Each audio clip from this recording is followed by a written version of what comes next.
ukanje kuyangishutha nakho lokho kuzama ukuzamayo udodo umuntu khona nokuye kuqothukile nakho okunye nakho ya kuqothukile nganza kwethu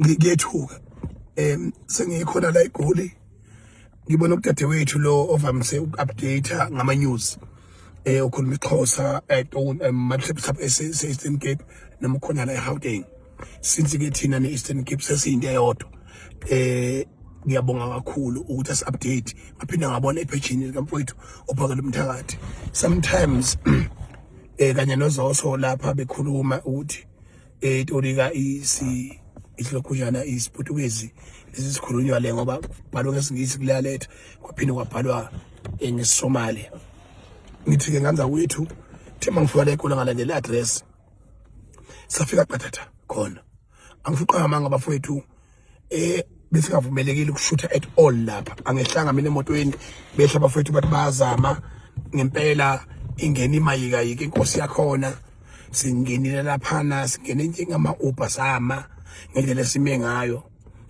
sibuka isimo ayi nganza ukuthi uyacela thina ngezimbabwe Africa ehlisa umoya sinkini eserious uthi uphakela amayethi oseGoli akahamba obheka lesa simo sikwazi kulwela into engekho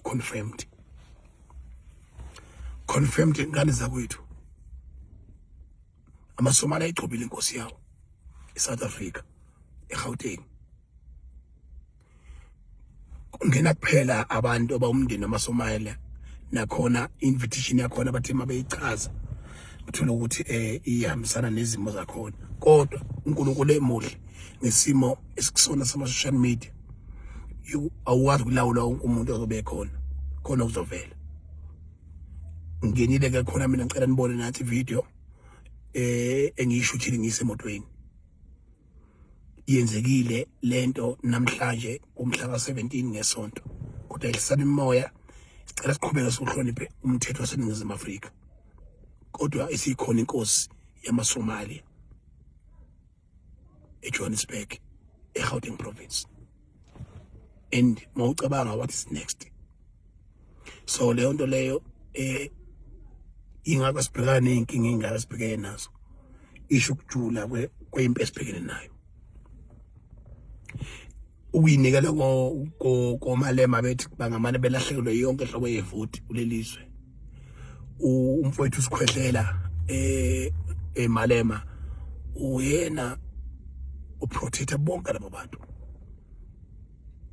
and the majority of them they are illegally in this country and they got guts to crown their own king. Somalians have just done it. Ngithi ngilazi isinye bafowethu sobonela kusasa eJohannesburg sobonela kusasa ngoLwesibili ePitoli peacefully aligned with the rule of law. Ngiyabonga. Back to my YouTube channel. If you're new, please don't forget to subscribe to this channel and also like this video.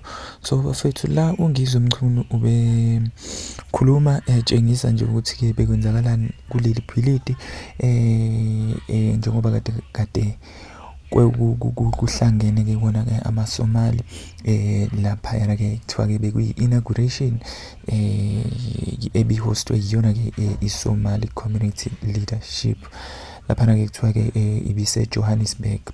It was hosting lentozana ke inauguration ceremony of a newly elected chairperson of the Somali community in South Africa. Bambhalile ke igama lakhe bamusho igama lakhe. The event ke took place lapha ke ehotela eSentin Mabesho, but ke no organizer ke bayo ke le ceremony were consulted and it was confirmed to be into ebivele ke ikhona ngempela. Abantu abaningi ke bayazibuza ukuthi ke kwenzakala kanjani lokhu ezweni ke kunohulumeni engathi ke uvotelwa abantu ke amnyama. So South Africans umunye ibhale kanjena ke la wathi South Africans be careful. I think lapha ke because there is no way that they have the audacity to do an inauguration after what happened in East London after the Igbo King saga. Something is fishy here, and mind you that Somalians, Ethiopians are not like Nigerians. They don't like to make noise. They strike quietly and blend strategically. They smells like a trap. Kusho omunye ke laphayana ke kwi-post yakhe. Angazi ke ukuthi i-trap ke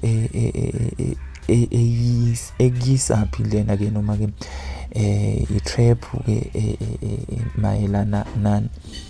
So ngaza kwathi ngiyangipha ke umbono nani mayelana ke nayo le inauguration. Tell me what you think, njengoba ke noNgizwe Mchunu ke kade ke ekhuluma la kwi-video mayelana nayo le inauguration ebeyenzeka.